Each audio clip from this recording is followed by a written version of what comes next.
There's no such thing about passion in terms of unless you choose it. You have to choose your passions. Every day, I have to choose to be passionate because every day is not as easy as I think. Some days are very hard. So the whole idea around starting too small, but also like focus on your passion, do what you love. You will not be successful if you do what you love. You must do what you hate and do what you don't like doing, but you must do it better than everyone else, or you must have people that can do it better than everyone else so that you can move to higher value work and eventually end up finding what it is that you love. It took me 15 years and I'm still trying to figure out what my passion is.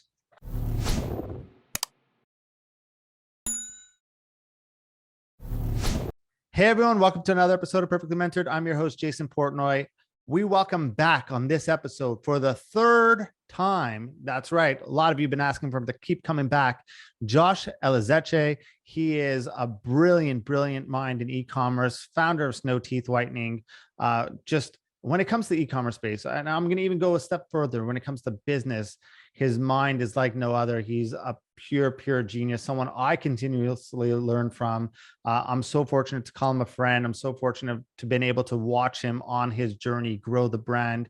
And this is truly the first two episodes he was on were one of our top two episodes of the podcast period. And on this episode, he does not disappoint. He comes back with even more actionable advice and tons of knowledge. You're not going to want to miss this one. Check it out. Josh, welcome back. Jason, what's going on? Thanks for having me back. Look, I don't think we need to go in or spend a lot of time in going into your story or background because you're the first and only 3-time guest on this podcast, the guest that all the listeners kept asking to have back, the most comments on a clip, the most interaction, so that being said, quickly, what's been going on since we last spoke? What have you been focusing on? Oh my goodness. I don't even know where to begin, but a lot. We've been on the snow side, really focused on launching new products. We launched our first electric toothbrush not too long ago, and that was a huge accomplishment on the snow side. We've been wanting to, it's our most requested product since the beginning. We've surveyed hundreds of thousands of our customers, and one of the questions is, which product would you like to see from us next? And we kind of have a few options in there, and then they can kind of select their own. And overwhelmingly, it was split between electric toothbrush and whitening toothpaste, which we launched our whitening toothpaste as well since we last spoke. We have our morning frost, which is a really good toothpaste, tastes delicious in the morning. Midnight mist, which is part of our PM series for nighttime toothpaste for adults. And we also launched Frost, which is at Frost on Instagram, shopfrost.com.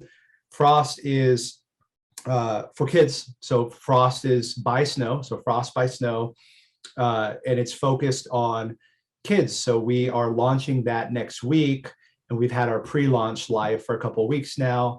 And we're really excited about Frost because it's the first time that Snow is kind of having a baby of its own. And we've created Frost. We put a lot of love into Frost, the best ingredients that we could source, the best of the best, made in America. The toothpaste is delicious. Birthday cake toothpaste. We're currently sampling raspberry donut. I mean, just cool flavors with no sugars, nor the artificial stuff. None of the harmful foaming agents that are in a lot of toothpaste. So a really elevated experience for kids. And the majority of those products are well under $10. So the accessibility to be able to give that level of product that we give to adults with Snow, being able to offer that to kids with Frost, where it's really an elevated experience from the ingredients, the packaging, the education, the marketing, all of that. And then being able to make it super affordable so that every parent could upgrade their children's oral care to Frost. So that's been really exciting. We've been really busy in a lot of different areas from retail. We're now in every single Best Buy, every single Bed Bath. We're in almost 2,000 Walgreens stores. We're on Target.com. So the snowball continues to roll. And my job is to keep up with it, but also continue to drive that direction. So it's become an even more exciting and adventurous game. And, as you know, snow and frost are just one of many things that I'm working on, and that are in the tens of millions, and in some cases, 100 million plus brands that I'm either a co-founder. Most of the time I'm a co-founder or a solo founder in. So a lot of exciting stuff happening in my life right now. And I feel very fortunate to be alive in this time, to be able to solve these challenges. But since we last spoke, there's been a lot going on, a lot of the same stuff at scale, and a lot of new stuff that's about to scale. And so it's been across the board, from new team members, new products, new marketing initiatives, new campaigns, new challenges, iOS 14 with, Apple and Facebook and advertising. So we've been really strapping in and staying focused across the brands, and doubling down on what's working, and doubling down on where our unfair advantages are, and kind of staying in our lane there to continue to build that dominance. I think every time we speak, you have something new that's launched or coming out. And I think seeing your brand, like you and I have been friends for a while, and I've been watching your growth, and it's been tremendous. How important is the ability to add and find different ways to keep adding to a product line and not stay so singular product focused? I know you're going to say super important, but if I can make that a bit more tactical, at what point should a company start looking to do that? Well, if I could have, I would have done it more aggressively earlier on in the business. I would say, and I see this time and time again, even in our powerhouse mastermind group, we see time and time again that the scaling issue a lot of times comes down to product assortment, and not having, we sold over 1 million teeth whitening kits, but that doesn't mean that every person wants to use a mouthpiece to whiten their teeth. They want whiter teeth, but they want another delivery method to be able to achieve that benefit. Not everybody wants your product today. Doesn't mean there may be some product market fit issues there, because you have your early adopters, and you say, okay, the product's good. My belief is that you should treat products like software, where you're constantly updating it, you're constantly tweaking it, you're listening to your customers, you're picking up the phone, calling them, hey, how was the packaging? How was the adhesive? How was the instructions? What can we do to better the experience? And that's really the race that every brand should be on, especially in the direct-to-consumer space, because the whole point of being direct-to-consumer and having that connection, what's the benefit if you're not listening on the other end? There's one to many, but are you listening to those stories that are coming back to you? So I would say it's what we found is we came out with our magic strips, which are dissolving whitening strips. So that was a product we came out with, which has been a huge success for us, because so many people, we've had over 50 million people shop on the trysnow.com website since we started. And, we've got millions of fans now and followers, but that's not 50 million. So there was something that large group of people weren't able to find on our website. And they clearly clicked on an ad. They were clearly interested in whitening their teeth. Something threw them off. Now, it could have been the price point. We are a premium price brand at Snow. That could be it. So we introduced buy now, pay later and payment plans, which has helped a lot in our business, to not discount the product where it hurts the business, but also become more accessible to the end consumer. So today, when you go on the trysnow.com website, you click all products, we're showing you the pay in 4 payment plan, which is 0 interest, 0 fees. But that's allowed us as a premium brand to not discount, to become more accessible, to just have more accessible payment options and payment plans. But I think as we add more products, we added white strips, whitening toothpaste. We now have a whitening powder called the Magic Powder, which you can sprinkle on any toothpaste that you use for an instant whitening boost that we're known for. Because we know that even though we came out with the whitening toothpaste, not everybody's ready to maybe change their toothpaste, but they want that whitening effect and they want it super easy. So meet the customer where they're at. We created the world's first sprinkle for whitening for toothpaste. And now we're developing on top of that for what else can we include in that solution perhaps for sensitivity, for example, bleeding gums, bad breath. And so we're in current development of taking that product that's in whitening and with that delivery method and saying, what else can we do?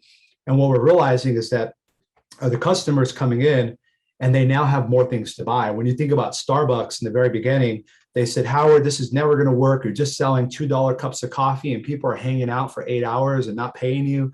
This is never going to scale.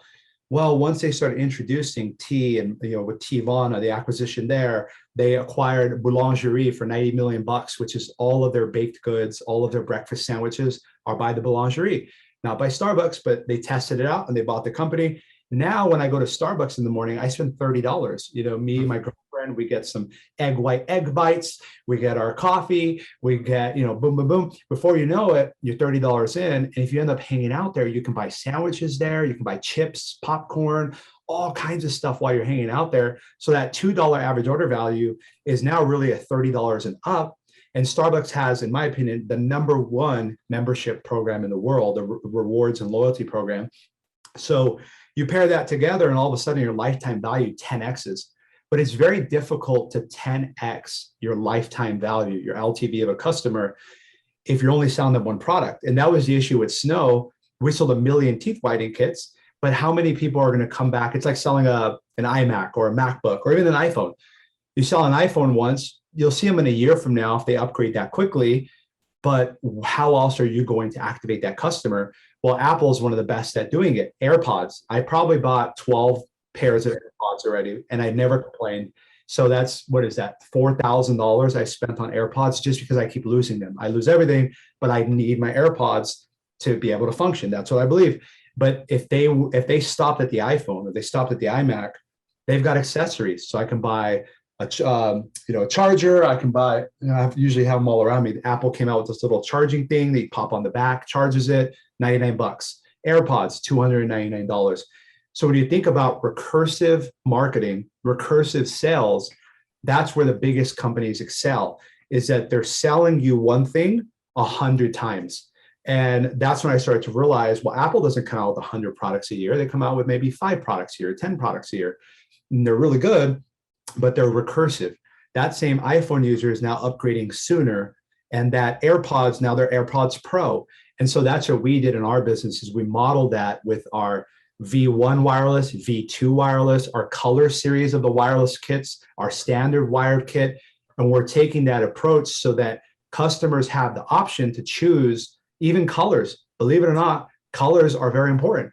And so if you have a physical product, if I can buy a pink version, or I can gift a pink version, I can gift a blue version, I can buy a green one for myself.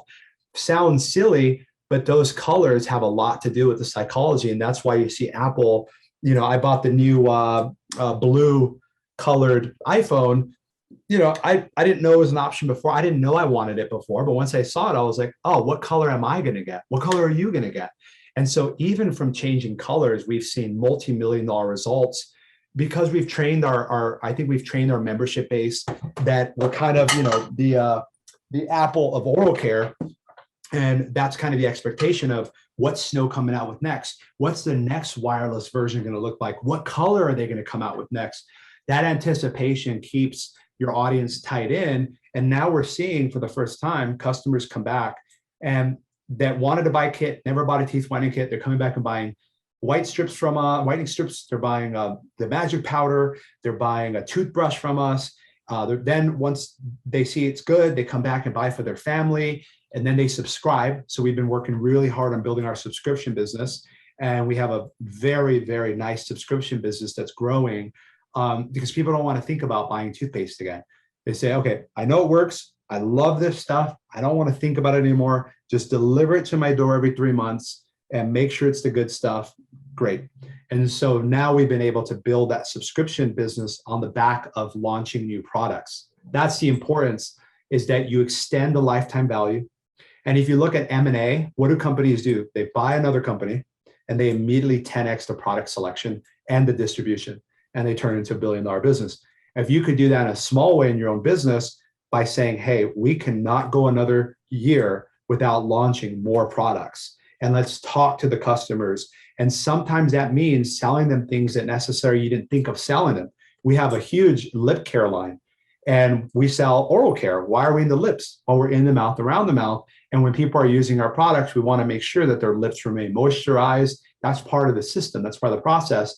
And so now we created a whole lip care line. We have a lip oil launching, a luxurious lip oil line that's launching. And we're continuing to develop our lip care products, which aren't our core product, but our super fans really appreciate. And it also gives people who aren't interested in whitening their teeth at all an opportunity to engage with our brand. Ferrari sells more Ferrari hats than Ferraris. What is your Ferrari hat? What is your Ferrari jacket? What are you doing to cater to more of the people that visit your website versus saying, buy this, buy this, buy this, buy this, buy this thing. Do you want to buy this thing now? It's 20% off, it's 30% off, it's 40% off. That's the old way of selling online. The new way of selling is helping your customers find exactly what they need because they came to your website looking for a benefit. Dude, love that. That was like a master class in how you actually scale without spending a cent more on paid media and doing it that way. Look, you started off with something that I think one of the biggest questions we get, and I want to hear your thoughts. Tracking, reporting issues. We all know this year has been pretty challenging and a lot, and the landscape's changing a little bit. So talk to me about what you think, and you work with a lot of e-commerce brands. Talk to me what you think building a brand online looks like now, and I guess like going forward in 2022. Yeah, I mean, in the good old days, you could put together, you can grab a Shopify theme, come up with some cool name on it, throw it up, throw some Facebook ads. And I heard a podcast from a buddy of mine, Moise Ali from Native Deodorant, and they were generating subscribers for like $1 or $2. You can't do that anymore. That was in 2014. The ad platforms have matured like they always do. I've been doing this for 15 years. I remember Google, we could buy solar energy keyword clicks for like 30 cents, 40 cents. Now you're lucky to get them for $30, $40. And that's just a maturation of the platform. Same thing with Facebook. Facebook got all the visitors, created all the ad products, depleted the organic reach from the algorithms so that you have to pay in order to get the reach. They did it again on Instagram. They're almost done there. The next one, I believe, will be WhatsApp. And they're going through this whole name change, metaverse and all that, just like Google did with Alphabet. But I believe the WhatsApp founding team left when they started to hear that, the Facebook team was looking to monetize the WhatsApp platform. And that's something that they never wanted to do. But they're going to do it. I mean, if you think about what is Facebook, one of the most highest valued companies in the world, what do they make money on? I mean, nobody here pays a monthly fee for Facebook. You pay 99 cents for WhatsApp, but that's not enough for a company that big. And a company that big has a huge appetite. It needs lots of food in a big village. So when it's that big, it's not that hard to kind of guess where they're going to go next. And I also think because of post iOS 14, they created at creators on Instagram, and they're creating this creator fund to try to get people to continue creating great content on their platform.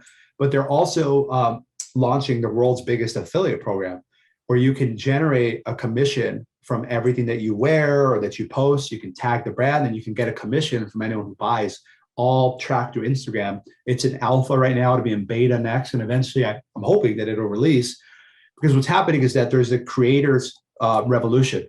And, for the last 20 years, social networks would say, look at all these great features, come on to our platform. And back in the day, MySpace was like, you can edit your profile and make it custom so that everyone is unique, Web 2.0.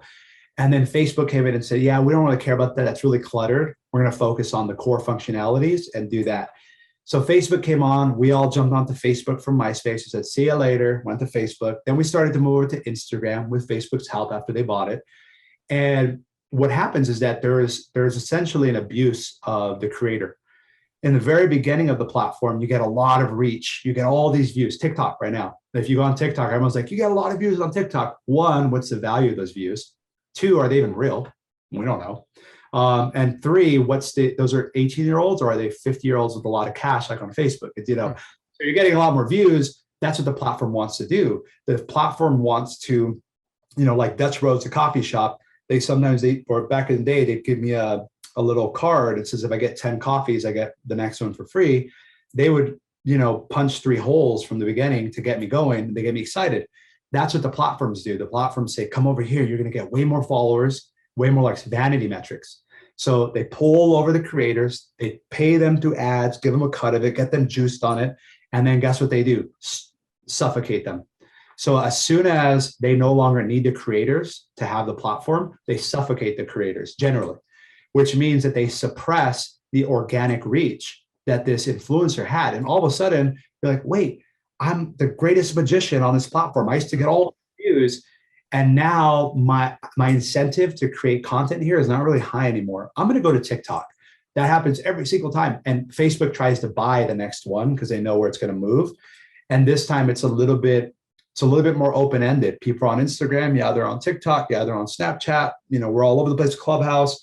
The diversification, it used to be Facebook, Instagram, that's all you checked. Instagram now has in terms of engagement, in many ways, is better and bigger than Facebook, which is kind of the natural progression. So I think in today's kind of looking outward, you can't just whip up a Facebook ad, let Facebook do all the work. I used to say one of the worst jobs in the world is to be an e-commerce media buying agency or media buyer, because you have these, for lack of a better word, inexperienced founders and entrepreneurs that got lucky on a certain product that just took off, and some type of viral ad that just did, 4 times ROAS, more. You make this money, and instead of investing the money into PR, SEO, additional products, hiring the best team members in the world, all of this stuff that people should be investing in, generally they're either hoarding the cash because they're scared something's going to happen, which means that half of that's going to taxes, so not very usable. Or they're going to buy Lambos and Ferraris and all this stuff and saying, why are my ads working? They used to be getting 4x. That is not going to happen anymore. The silence that I hear on the auction is unbelievable. The fact that nobody's talking about how many businesses are going to go out of business in the next 6 months is shocking to me that nobody's talking about it, because almost everyone I've talked to has had a 40% increase in the customer acquisition cost on Facebook. Almost everyone I've spoken with. Well, it's funny because if I go back to one of the first conversations you and I had, we talked about how, if there was another teeth whitening company that needed a 5x return on ads, you were going to take their lunch money because you didn't need that. Right. And this was 3-4 years ago when you and I first met and started talking business. So that was 3-4 years ago. And I was on the same page with you. I agreed with you. And I said, people need to start figuring out their back-end system in order to get their back-end system really tied up, where the name of the game has always been the person who can afford to pay the most to acquire the customer will win. Now we're getting to a point where, man, people wish they could just scale out of 3x and have that, or even 2x right now with the loss of reporting. I think now even more than before, people still are focusing on the wrong part. They're focusing on profitability right out of the gate on the customer acquisition, which I get. Cash flow is super important, but let's be honest. I think we're moving to a time where, profitability on customer acquisition is nearing, like it's difficult, but nearing impossible. What are your thoughts? Yeah, I mean, the days are over for sure. If I was a fresh entrepreneur wanting to create a brand, I would focus on TikTok. I would focus on maybe YouTube. I would focus on an area where I have arbitrage opportunity. Right now, the CPMs on TikTok, they're rising, and they're only going to continue to rise. But a year ago they were $2 and under. Now they're like $4 and $5. So, and it depends, but that's a fraction of what it is at Facebook. Now the difference is Facebook versus TikTok. TikTok, what we found is on TikTok, lower priced items obviously do better there, and TikTok users are a little bit more apprehensive about clicking links and going to other people's websites. They want to stay in the platform, or they want to go to Amazon. So if you don't have Amazon and you don't have a strong Amazon focus or on your brand, or at least be listed there, make sure the listings are good, you show up for your own name, things like that. Because the TikTok ad that's going to work better is one that says, I found this teeth whitening solution on Amazon. I just went to Amazon, I searched snow teeth whitening, and it showed up in 2 days. And look at my teeth now. That's a TikTok ad that's going to work. TikTok ad of, I'm obsessed with these new whitening strips. Go to tristo.com, use the coupon code Josh for 20% off. That's not going to work on TikTok as well as the natural. Go to Amazon on your own, look for it on your own, and see it for yourself if you want to buy it. That's the TikTok approach. And it works incredibly well. There are countless skincare products and beauty products and even food products. When a recipe goes viral on Facebook, all the ingredients are gone in the store. And it's like, what happened to all these ingredients? Because it went viral on TikTok and everybody wants to make it at home. So I would say the days of I can launch a mediocre product with some Fiverr product photos, and I'm going to hire some media buyer who says he can do all these things. And I'm going to say, okay, the famous words of, how much is your budget? Well, it's infinite. If you double my money, I'll spend infinite. Well, it's not really, because there's that's just the story that a lot of people want to believe. The truth is, and I'm not saying you have to raise a bunch of money now, but you do have to think differently about customer acquisition. You got to think, okay, if Facebook is not super profitable for me, and keep in mind, as a platform matures, it becomes more and increasingly more competitive.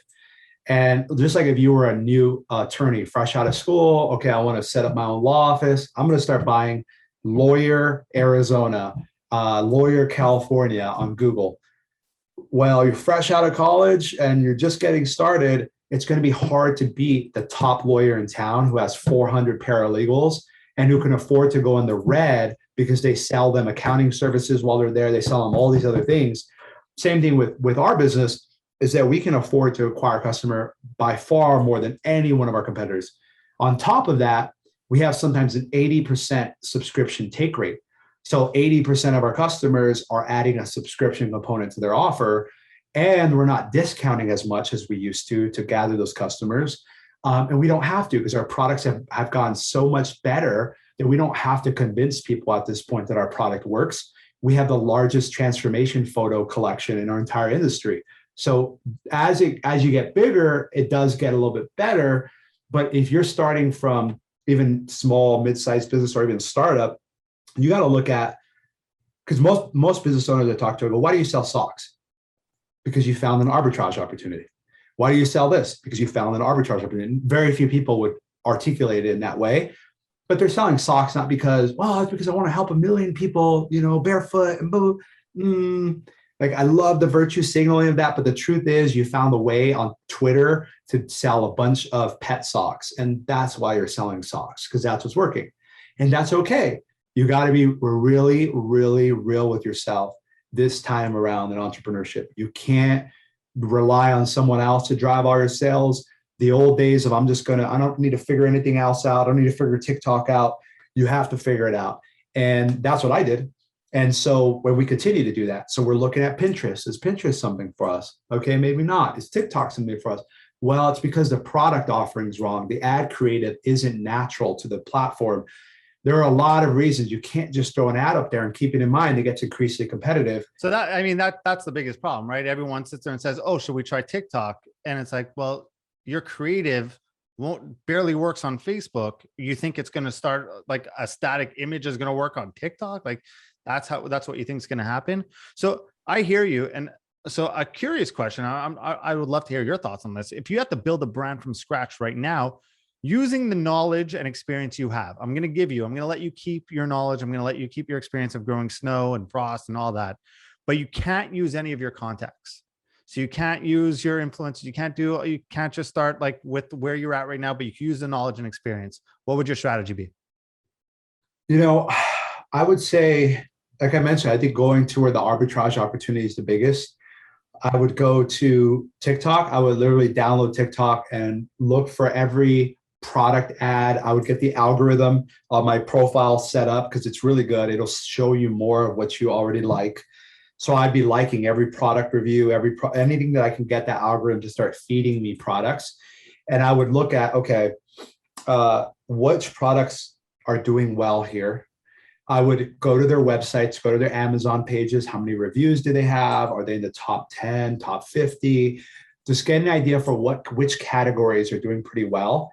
And then I would keep in the back of your mind, you either have to have a phenomenal product, and or you have to have a better mousetrap. And so, for example, I was talking to one of our powerhouse members. He sells canvas. He sold this company recently, but we helped him sell it. But he when he was running that, I said, this was like 6 months ago. I said, hey, why aren't you selling home insurance? And he goes, what do you mean? He goes, I sell canvas. I go, yeah, where are they putting the canvas?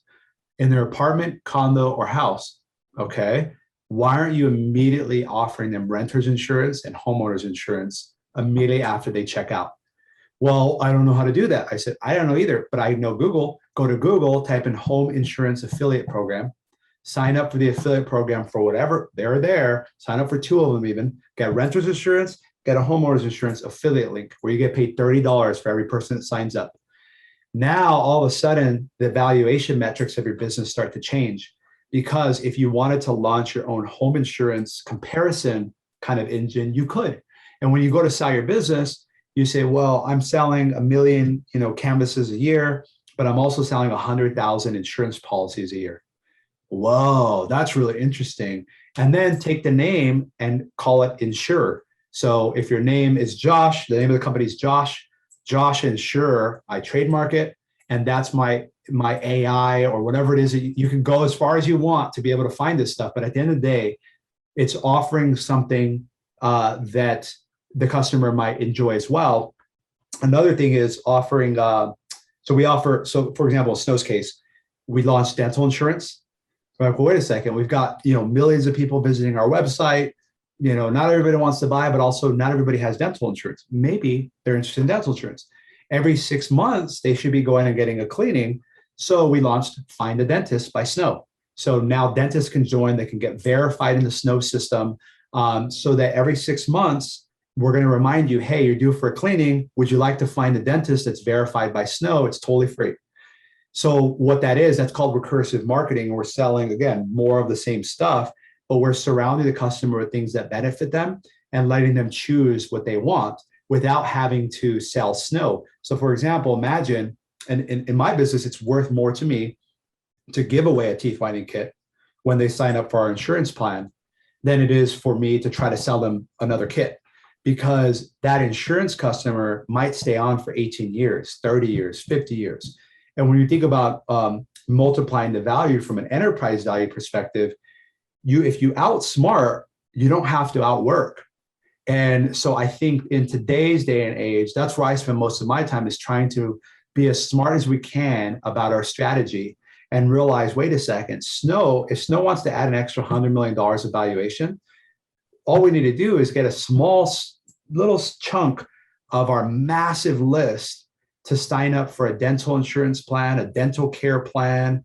One of our credit card offerings we're launching very soon. So like that customer cohort, 1 million toothbrush customers or 100,000 credit card customers. Believe it or not, this business is worth way more than this one and can be achieved while you're doing this one. So I wish I would have went back 5 years ago and offered a dental insurance offering to everybody who bought from Snow. Even if only 10% of them signed up, I would have a multi-$100 million worth insurance business today that would not go anywhere. And I could decide to say, you know what? Let's keep Snow where it's at. We don't need to push too hard on that. We've got this insurance business. Now let's go out and acquire some more companies. Let's go out and grow by acquiring, and use Geico, which is what Warren Buffett used to go and acquire all the companies in Berkshire Hathaway and all the stocks. So that's the thinking that I've kind of been spending my time in the last 6 to 12 months of, okay, got millions of people coming to our website that we pay for. Not everybody wants to buy what we're selling. How do we activate that customer without having to sell them even a physical product? Man, I love that. I think that's genius. One thing that really helped you build Snow, right, was influencer marketing. And I'd love to hear again your perspective on this. One of the other questions I get asked the most: does influencer marketing still work? I'm going to change that question because I think we know it does. So let me rephrase that popular question. With consumers getting smarter and spotting ads, or just the overall involvement of the times we're in, I'm going to change the question to, I guess, how has influencer marketing changed, and what's the strategy now? And let's try to keep it for those people who can't afford Gronk or Kardashians, and that.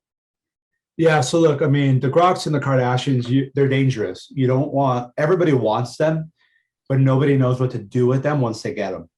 And that requires a very mature business, a very mature founding team, a very mature balance sheet of cash.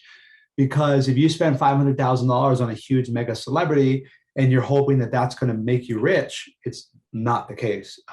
You may get a fraction of that back, depending on the influencer, depending on your product. But what we found is that we look at large scale influencer marketing as brand building. We look at it as a signal to our audience, to the market, that we're relevant, that we have a new product that we want them to check out.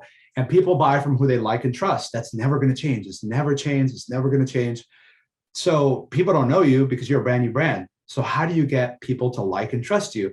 With warm third-party referrals. That's influencer marketing. Just like I would in the old days, let's say, before the internet even, I would say, hey, you got to go check out this restaurant, Jason. It's freaking phenomenal. They got these great fajitas and they got live music on Fridays. And you'd be, oh, okay, that sounds pretty good. I'll check it out. Okay, great. Well, tell them that I sent you when you get in, and you'll get free chips when you sit down. Oh, okay, it sounds good. I got to really check it out. And then you might tell me again, hey, about a month later, hey, Jason, did you get a chance to check out that restaurant I told you about? Oh, no, man, I haven't. I what's it called again? So what I'm trying to explain to you there is that influencer marketing, having just one post, get 20% off this weight loss cream, not going to work, because today everybody knows what's sponsored. The good news is that everybody wants to be an influencer. Everybody knows what influencer marketing is now. The unfortunate thing is a lot of it, it's hard to measure. It's hard to track. You can use a coupon code. It's not a perfect science. What you want to focus on at any size of your business is micro influencers, people with under 10,000 followers. Those are mainly your customers. How many of your customers are your ambassadors today? If none, then you're sitting on a gold mine. How many of them are incentivized to share about the product? Get $20 for every person that buys a toothbrush. What program are you using? There's 1,000 programs out there in Shopify and beyond. Doesn't matter what you use. Do you have a referral program? Do you have an ambassador program? And then do you have a micro influencer program, which is a lot of times sending your product in exchange for some posts. Sometimes you're paying for it. We use all in between. We use hashtag paid, Belo.app, trend.io. So those are like pay to play, $50 to $100 a video. If they like the product, they'll post it. It's all tracked in the platform. Okay, I'll do 5 of them for $500. Great. Now you've got content you can use on your website. And this is like real user generated content, UGC. And it's important to get that UGC back because you want to run that in your advertising, because you want to show a real person on their iPhone, even if the quality is not great, but it's them saying like, Snow changed my life. Like, this is amazing. The packaging is so nice. I love this. They're animated. That's going to grab some of the attention versus you as the brand saying like, we're the best, we're the best, we're the best. Do you want to buy now? How about 20% off? So the UGC is important, but instead of focusing on the middle influencers and the large ones, everyone should be focused, because we only do like 3 or 4 large ones per year, and they take a long time, negotiations. Oh my gosh. But that's 3 to 4 people that you're hoping to move the needle. That's not the case. What you want is you want thousands of micro influencers that are posting your product in exchange for free product. Potentially you're paying them, potentially they're your customers and you're giving them gift cards to post on your behalf for the brand. Thinking about that micro influencer, even if you have 100 customers, you have 100 potential micro influencers. If they have an average, let's say you have 1,000 customers and they have an average of 1,000 followers, that's 1 million people. So right then and there, you have 10,000, that's 10 million. You have 100,000 customers, that's 100 million right in front of you. You're sitting on it. They already bought your product. They probably left a review. They already have the product to take photos with. That's a gold mine that you're sitting on. So it'd be more important for you to focus on how are we turning every customer into a referral? How are we turning every customer to an ambassador that drives referrals? And how are we turning that customer into, if they've got Facebook or Instagram, even with 1 follower, how are we communicating in the packaging and the inserts, with the emails, with the SMS text messaging? How are we incentivizing them? Are we creating contests? We're giving away a trip to Bali this year. You just post and tag this to be entered, blah, blah, blah, blah. What are you doing to incentivize other people to talk about your business? And then people wonder, they go, I want an ambassador program. Everybody wants an ambassador program, but you have to incentivize the customers, and you have to incentivize them handsomely. You have to make it very easy. And this can all be done manually. You can set up an email that goes out to them, says, join our referral program. Here's your custom coupon code. Even if you wanted to create your own custom coupon codes and send it straight to the customer.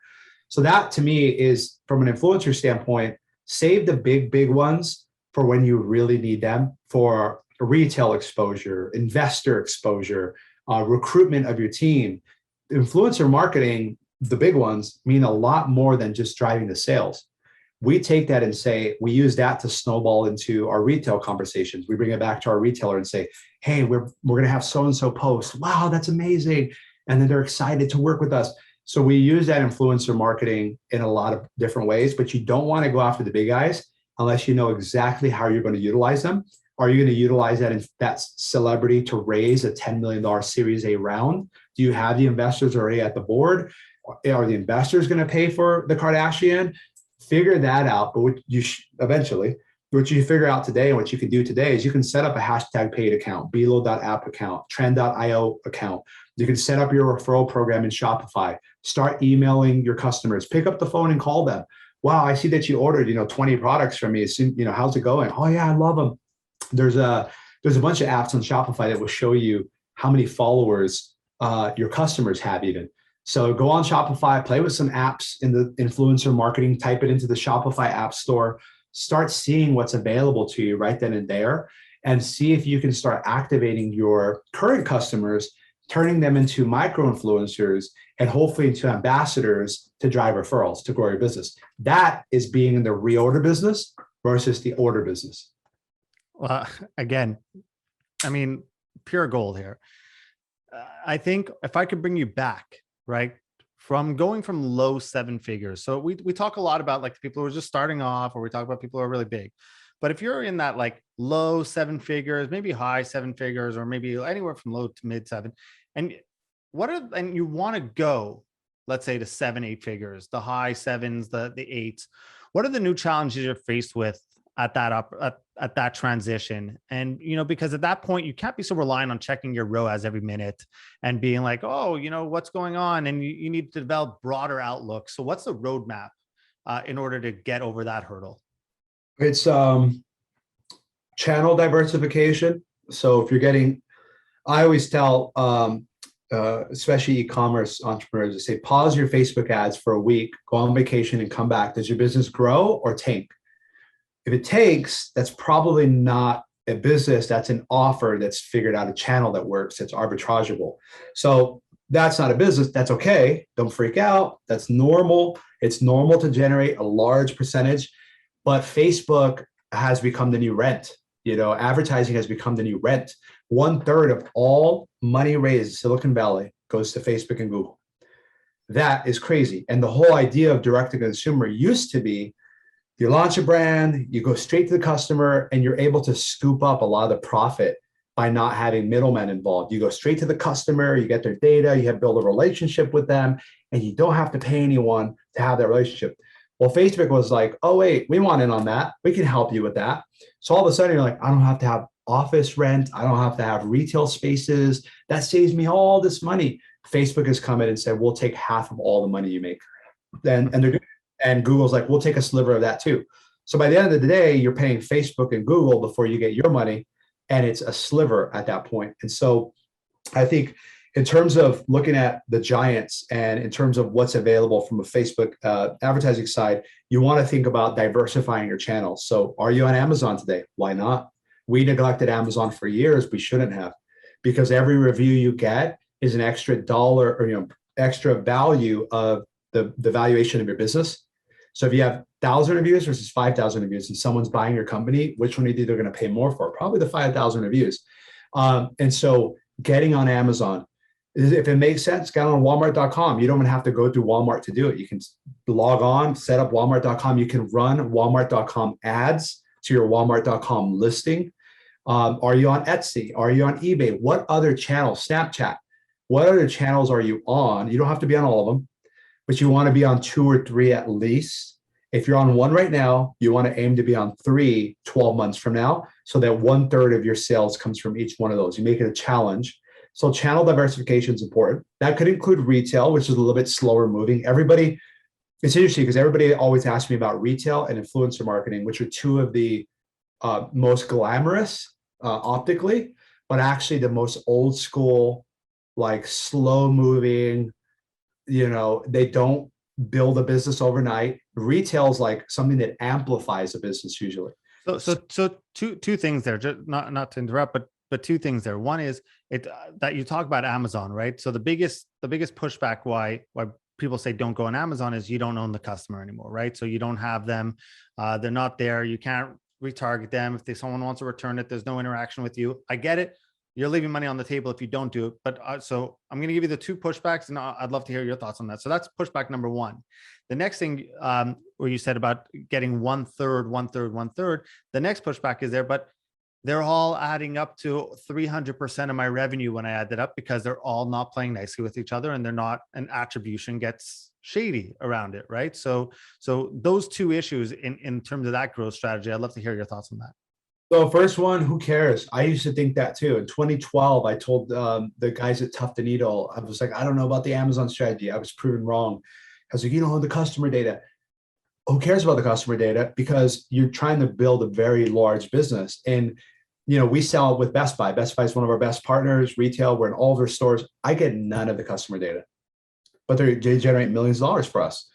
So should I not make millions of dollars with them because I don't get access to the data?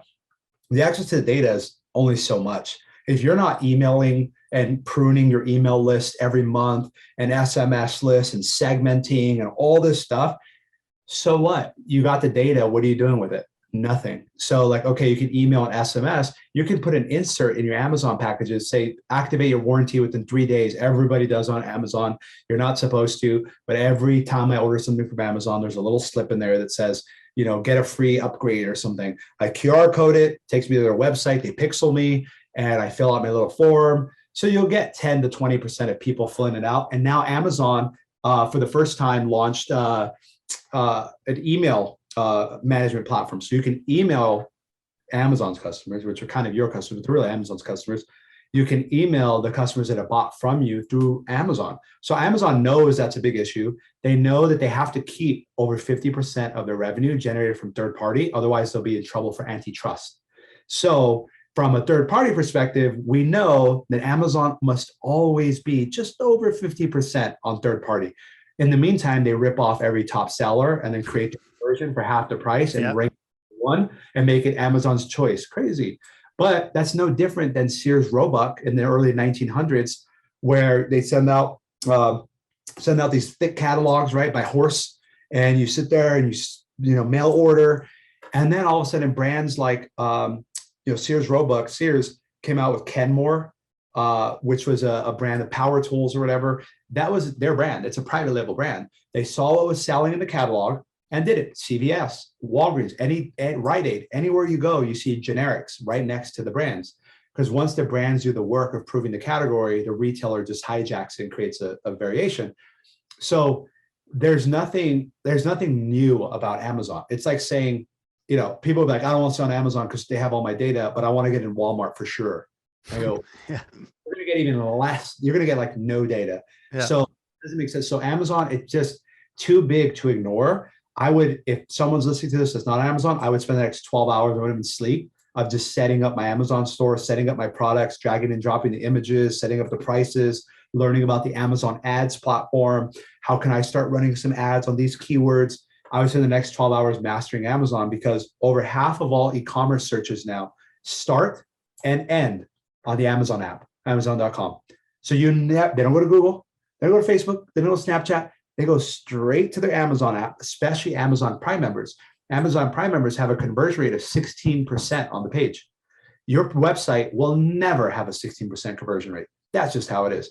And Jeff Bezos is only asking 15%. I hope it never goes up, but he's asking 15%. 15% to drive me a sale on Amazon that I don't have to. By the way, our Amazon business, so for example, we noticed on our Shopify site, where we own all our data, when we go from, let's say, 1 million a week, or say 500,000 a week to 5 million a week, whatever, 10x the tickets, 10x the phone calls, 10x the social comments that we got to get back to, 10x the issues, all of that.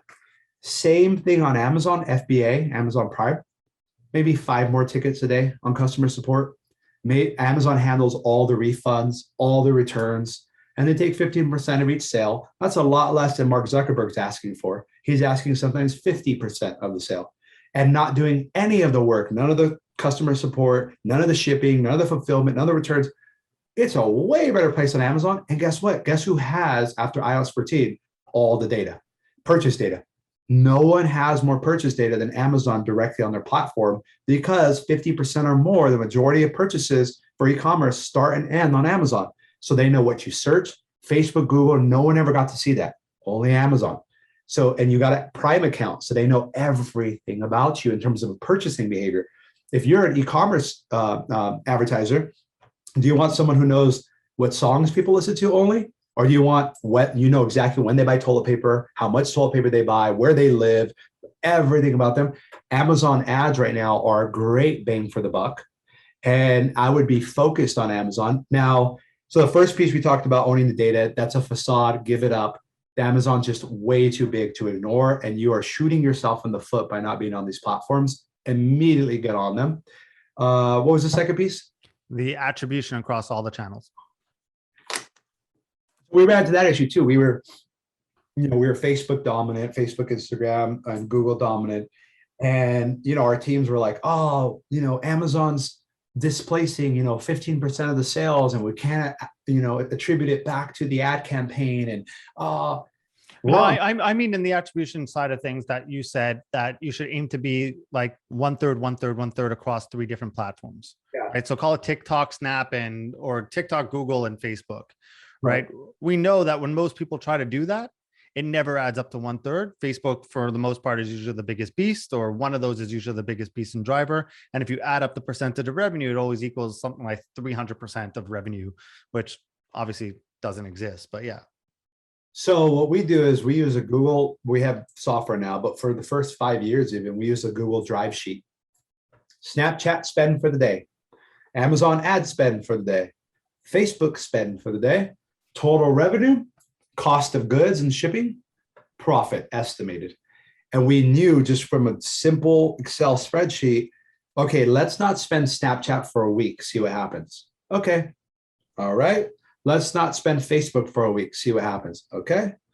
And within 4 weeks, you can do 4 channels, and you'll know the impact of each one of those channels. And you'll know, you want to look at channels that are profitable and scalable. Now, you can't rely on the reporting inside of the dashboard alone. You know pretty well in your business, let's say, when I spend $2,000 on Facebook ads, I usually make $4,000 in Shopify sales, sometimes more, sometimes less. Well, if you introduce $1,000 of Snapchat spend, you can see the effect on that. And we had to do this to triangulate our offline advertising, because that's the biggest problem. When you're running billboards in a freeway, how do you track the success of a static billboard? Well, what we did is we pulled, and that's zip code, what is the traditional sales amount that we would expect from that little triangulation of area? Now that we have 5 billboards in that area for 3 months, what percentage of sales are coming from Phoenix now? Oh, it went from 3% to 4%. Okay, well, let's try to sift through the data and get an idea if that lift is attributable to a billboard. So we're doing it on billboards now, but from a channel by channel perspective, yeah, you add them together, it'll say 300% of revenue. You need to have a Google sheet that tells you, just type in, what did I spend today? What did I spend on all these channels? What did I make on Amazon sales? What did I make on Walmart.com sales? Or what did I make on Shopify sales? And maybe I had some wholesale orders that came on Faire.com or somewhere else. You add that all together and you say, okay, actually my ROAS, and that's what allows us to outspend everyone up to 300, 400,000 a day, is because we have so much data now. We've got these models these relationship models between the channels. We know that during Q4, when we spend more on Snapchat's not profitable in the channel, but our Facebook ROAS doubles, for example, and our retargeting doubles. At the very least that you guys, everyone listening, should be doing is retargeting on the top 5 platforms. So you're driving traffic from Facebook click on a Facebook ad to your Shopify site. You're retargeting them on Facebook. Good for you. But people aren't hanging out on Facebook all day. They're going to Business Insider. They're going to CNN.com. They're going to Snapchat to check on their Snapchat. They're going to Instagram. They're going to TikTok. So you should be setting up ad accounts on all these places just to retarget your traffic. That would be the most profitable advertising. That's the best way to start, is start retargeting on the platforms you currently don't run any ads on. And you'll see an immediate 5 times ROAS. And you won't spend much depending on your traffic, but you'll at least be able to capture that customer. Because guess what happens? You advertise on Facebook, you get them to the site, they don't want to buy, they leave. Now the world knows that they're interested in teeth whitening, for example. They hop on Snapchat, they see one of your competitors because you're not there retargeting them. And the competitor goes, yeah, I think this is the one I saw on Facebook. I'm going to buy it. Something I talk a lot about, and we'll wrap up with this, is compound theory, right? So I love investing. I look at things, and Warren Buffett calls compounding, the primary source of his success. So the way I see it is, I look in business, and you don't need to go all in on one thing, but you just need to get incrementally better in the core areas of your business. And that compounds to what's usually like monumental growth. Have you found that to be true for your success and what you've seen with Snow? Yeah, there are compounding returns to everything. There are compounding returns to working with the same people. That's why it's important who you decide to bring on your team. And I really believe in servant leadership. So bringing the best person that you can on the team, and then me as a leader doing everything I can to support that person to become the best that they can, as fast as they can, for their own personal development and mastery development, but it also benefits the organization. And so I would say that compounding, certainly, I mean, we've compounded our strategies on Facebook for so long, and we've gone through so much. We have case studies with them, but we've gone through turmoil as well. And, things have happened to us as well at large spend. We've lost hundreds of thousands of dollars of misappropriated spend and just all kinds of stuff. So I think the compounding returns are certainly there. It's very important when you're compounding to also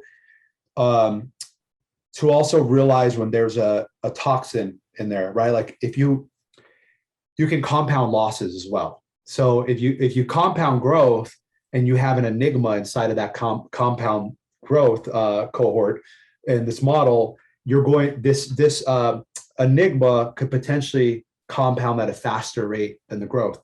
So it's very important. So for example, that could be a toxic team member that is stealing money from the business. You're like, wow, I thought we made $100,000, but there's nothing in the bank account, right? There's a lot of enigmas that can attach to compounding growth. And so it's very important to do a detox every 3 months and say, okay, what are we doing that we should stop doing now? What are we doing that's holding us back from compounding? Because compounding is difficult on its own in terms of getting the inertia, but you want to make sure that you're compounding the right things and that you're cutting off the right things as well. So that may be a toxic employee, that may be have a channel that you're still trying to get to figure out, like Pinterest, but it's just not working, but it's bleeding you dry. You want to just eject it. And so I would say compounding is absolutely important. It's important who you work with. It's important on the channels that you're on. Also building relationships and building credit. One of the things that I wish I would have done is start to build bank credit in terms of go to your local bank, introduce yourself, set up a meeting with a business banker for a local in your state bank, tell them about your business, bring your products, show them what you're doing, and say, are there any things you could do to help? For us, we have massive credit lines now. We have massive access to capital. We're growing that every day. It's a relationship business. It's me sending them our new products. It's me saying, hey, we were just on this article, check it out. We may not even work together yet, but eventually you're going to need access to capital. You're going to need money to scale, or you're going to need money to pivot. You're going to need money to acquire businesses. So for us, we started building the access to capital about 3 years ago. And now we have such strong lines of capital. We're using that to acquire businesses. We're using that to acquire businesses that are adjacent to ours so that we can, for example, if we want to move into skincare, let's go and buy a $25 million brand in skincare, and let's use that to jump into. And we don't have to use our own money to do that because we started building the relationship with the bank. So there's small things like that again, compound over time. That compound of trust will really help when you have a bank. Our bank is JPMorgan. We started with our local banks. We eventually got introduced to JPMorgan. They now have had over a year to see us be resilient, double our business. They have all of our products. Like they understand our business. And I want them to, and I want to understand their business. How do they make money? How can I be a better client for them? Because ultimately, access to capital and capital on its own is the highest form of leverage, intellectual capital and actual capital. And so you want to be in your business thinking about, how am I raising the social capital of my brand? So social media, my Instagram, am I posting every day? Am I doing giveaways? Social capital, intellectual capital. How am I bringing smarter people than me onto the team so that we can build more IP together and really make us defensible? And then the third piece, cash money. If I'm in a pinch, who can wire me 300 grand overnight? That's important, because you will run into that pinch, and you want to remember, start building access to money when you don't need it, because when you need it, it'll be too late to try to get people. And if you get them, you're going to get loan sharks. They're going to take your whole company, because things happen in business. But if you have partners that you have compound trust with that also have access to capital, they may be willing to step in, and you can build those credit lines, build that credit card, raise your limits, work on those relationships, so that when you hit a stride, you can take it and run with it. And I believe that there's a chance in the next 10 years that we acquire a brand that grows way faster than Snow and ends up being much bigger than Snow and doesn't even have the Snow name on it. Wow. All right. If you're okay with this, we'll wrap up with some rapid fire. Yeah. All right, cool. Must read in order to stay on top of trends. So what are you reading in order to stay on top of trends in business? So I'm a big fan of Google Alerts. I put in everything that I'm interested in at the moment, and I change it every probably month or two. I get lazy on it sometimes, but I'll put in different topics that I'm interested in. Right now I'm really interested in, for example, retail. So Retail Dive, all the retail online publications. A lot of them you have to pay for and stuff like that. But if I'm really interested in retail, for example, I'm going on Google. First thing I'm doing is typing in retail news, retail D2C news. I'm trying to find those. I'm actually a big fan of Substacks, which are paid newsletters, and they're infinite in there. I'm a big believer in just-in-time knowledge.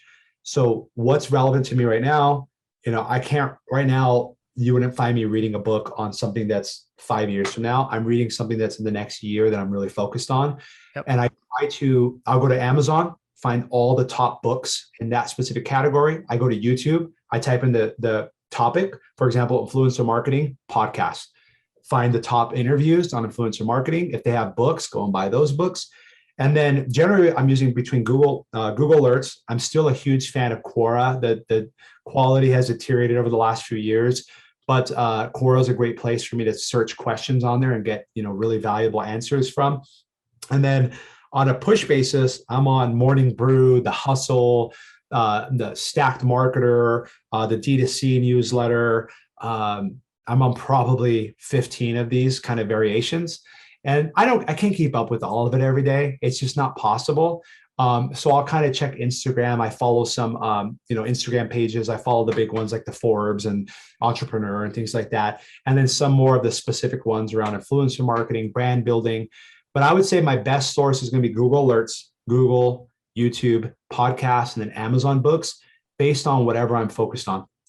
In terms of growth, one platform you can't do without. Instagram.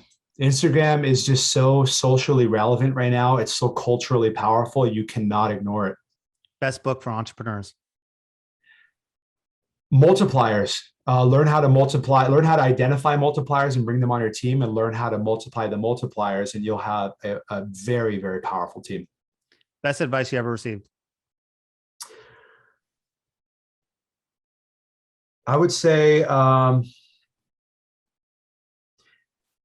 know when to give up. Know when to give up, and give up good for something great.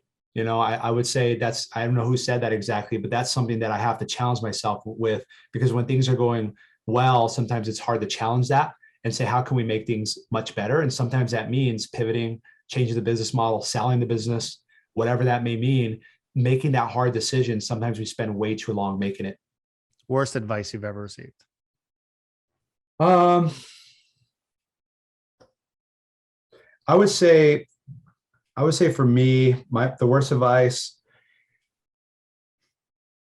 I think when starting Snow, that the idea of thinking big and bold was still terrifying. Even though I was a very successful entrepreneur, I had multiple exits. I was really scared, and a lot of advice that I kind of found online was like, well, start small and kind of do this and this. And you got to start small. You got to start somewhere. But I think anything that has to do with, for example, find your passion. Like if you're passionate about it, there's no such thing about passion unless you choose it. You have to choose your passions every day. I have to choose to be passionate because every day is not as easy as I think. Some days are very hard. So the whole idea around starting too small, but also like focus on your passion, do what you love. You will not be successful if you do what you love. You must do what you hate and do what you don't like doing, but you must do it better than everyone else, or you must have people that can do it better than everyone else so that you can move to higher value work and eventually end up finding what it is that you love. It took me 15 years and I'm still trying to figure out what my passion is. One app work related that you can't live without. I mean, it's got to be Slack. I mean, I'm pretty sure everybody says that. I would go absolutely insane if I had to live it through email only. Slack is the only thing that keeps me sane. We'll end with this one. Your biggest regret in your journey? Not believing in myself enough. It's really just, I started with nothing, from a inner city, high school, whatever. I let that poverty guilt and poverty debt kind of weigh me down and think too small and think for myself and, scarcity, that scarcity mindset. Now I think in abundance, and I've never been happier. My businesses have never been more successful. I've never been more challenged. So I would say, thinking abundantly was a huge change for me, and it's been the best change. Josh, love you. Thank you so much, buddy. You're the best. Thank you so much for being here. Thanks, Jason. We'll talk soon. Take care, brother. Bye. Hey, everyone. Thank you so much for watching this video. If you want, check out our most recent video over here. And this one is the one YouTube thinks you'll like. But if you really enjoyed watching, please do me a favor, like and subscribe over here. Thank you so much.